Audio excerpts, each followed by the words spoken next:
Hai, perkenalkan nama saya Nitya Anjana Lumban Tobing dengan NIM 193020204032 dari Fakultas Keguruan Ilmu Pendidikan Program Studi PPKN Angkatan 2019. Nah, pada saat ini saya akan memberikan materi mengenai hakikat paragraf dengan mata kuliah Bahasa Indonesia dengan dosen pengampu Ibu Dr.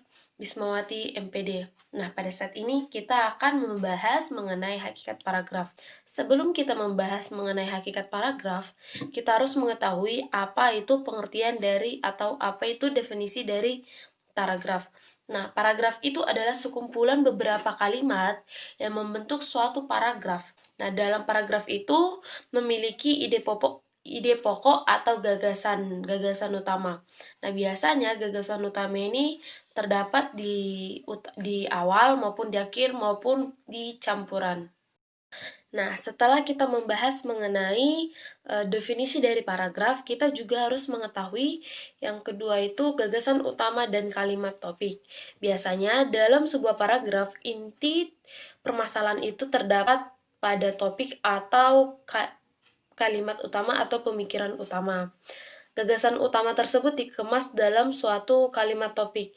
Nah, kalimat topik ini akan memberitahukan si pembaca mengenai paragraf atau permasalahan-permasalahan yang terdapat dalam suatu paragraf tersebut. Nah, yang ketiga, kita akan membahas mengenai struktur paragraf. Nah, struktur paragraf ini biasanya pengembangan kalimat topik dengan kalimat penjelas akan membentuk suatu struktur bangun atau struktur paragraf. Yang keempat, kita akan membahas mengenai paragraf yang baik. Mungkin ada yang bertanya bagaimana itu ciri-ciri atau bagian paragraf yang baik.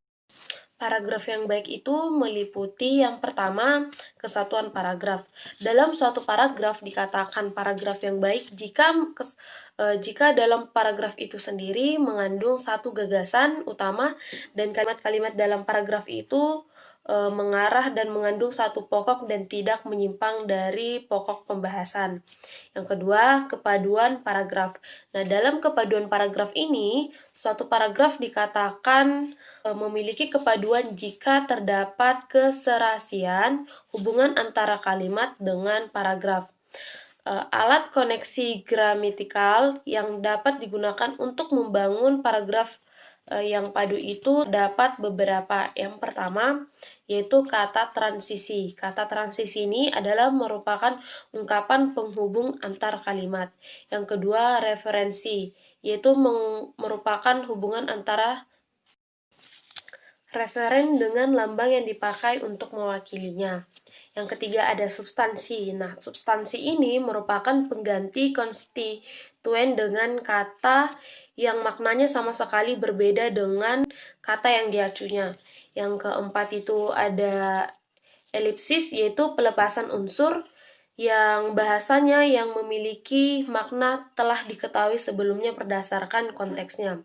Yang kelima, adanya sinonim atau ungkapan. Yang keenam itu ada antonim. Antonim ini merupakan oposisi makna dalam pasangan leksikal yang dapat dijenjangkan.